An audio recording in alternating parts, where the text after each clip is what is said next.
Hello Nigerians, welcome back to this channel and thank you for joining me once again today.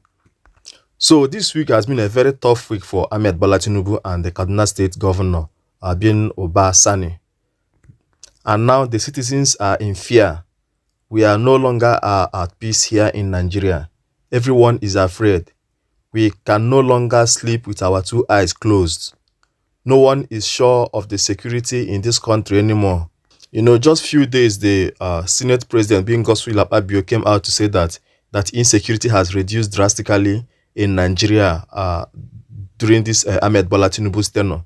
Something tragic actually happened in Kaduna State. 287 school children were kidnapped by gunmen, by Boko Haram. I'm telling you the truth.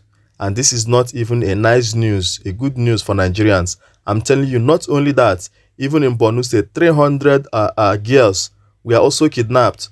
The girls that went to fetch firewood. It seems that the government is not doing anything serious about this whole thing. I keep saying it. The only way Nigeria can solve her problem is to fight insecurity drastically. There is nothing that will work here in Nigeria if we keep having this type of insecurity problems in Nigeria. How can there are security personnel in that particular state? There are soldiers, there are police.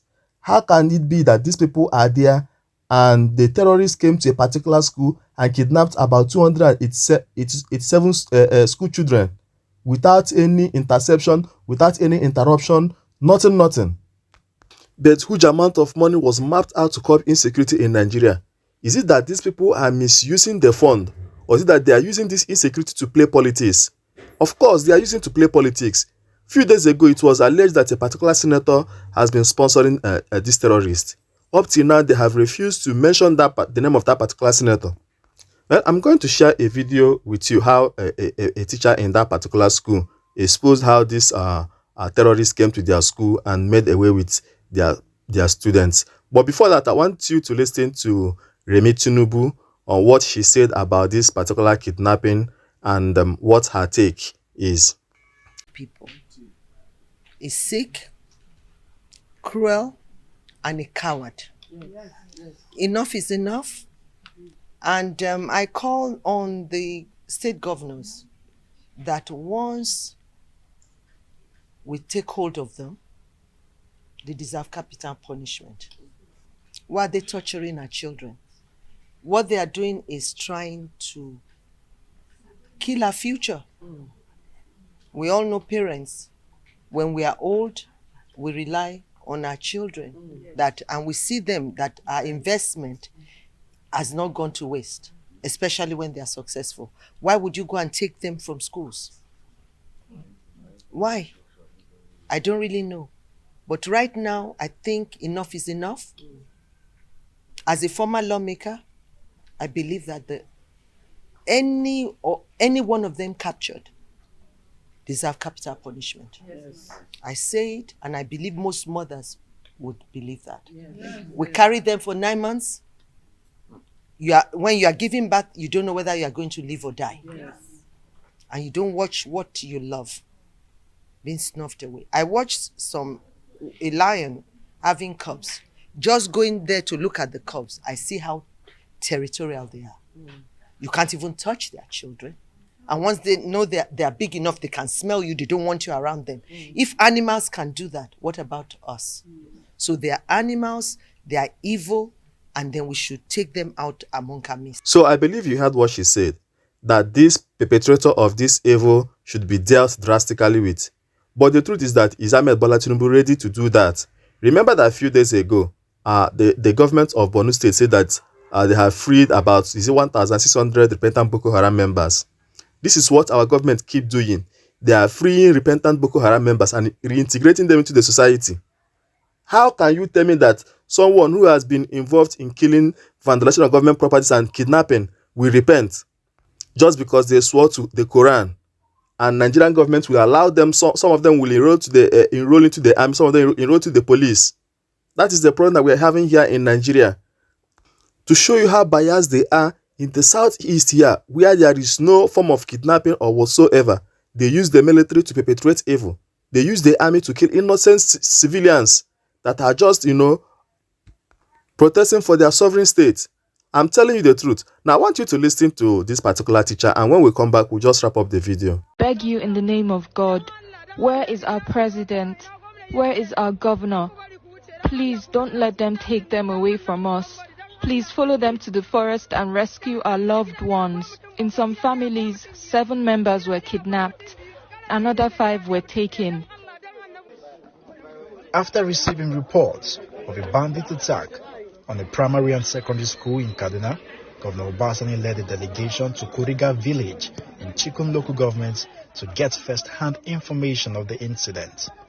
Narrating the tragic incident to the governor, a teacher in the school says at GSS Kuriga, 187 students are presently missing, while in the primary school, 125 pupils were initially missing, but 25 returned home.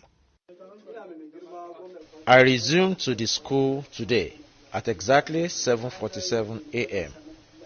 I entered the acting principal's office and signed.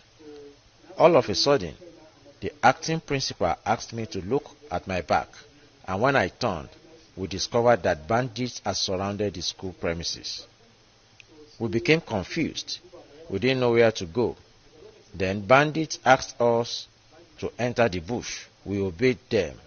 Because there were many and the pupils were about 700 were following us. So when we entered the bush, I was lucky to escape alongside many other people. So I returned to the village and reported what happened to the community. Immediately, our vigilante and personnel of Cadvis followed the bandits, but the vigilante did not succeed. In fact, the bandit killed one of the vigilante. We just buried him a while ago. It was when we came back from that pursuit that we briefed the village head and we started making efforts to know the actual number of pupils and teachers that were taken by bandits.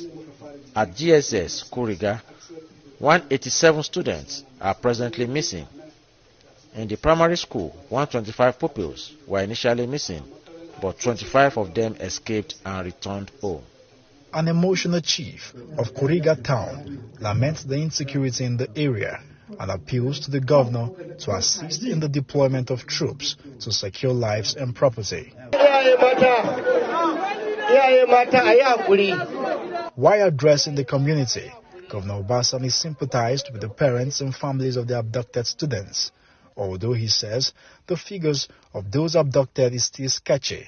However, he is working tirelessly to ensure that those abducted regain their freedom unhurt. We have not been able to know the number of the children or the students that have been kidnapped. But what I can say here is that by the grace of God, under my able leadership, we will try as much as possible to ensure that every child return. By the grace of God, inshallah. We are doing our best. I'm going to work with the community leaders.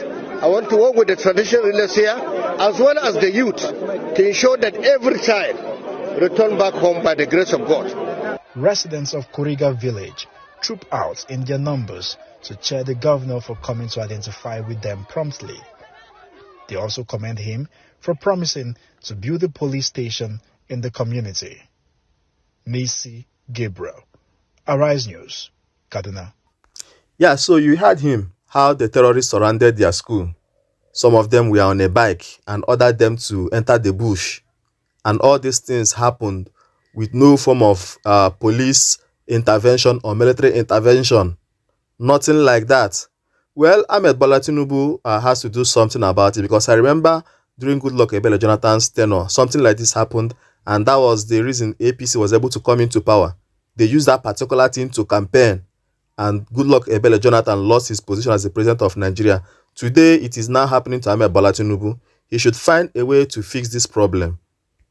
In fact, I think that at this particular point in time, he should channel all his strength in fighting insecurity in the northern part of Nigeria. And when that is done, I think that's the only time that Nigeria will get better.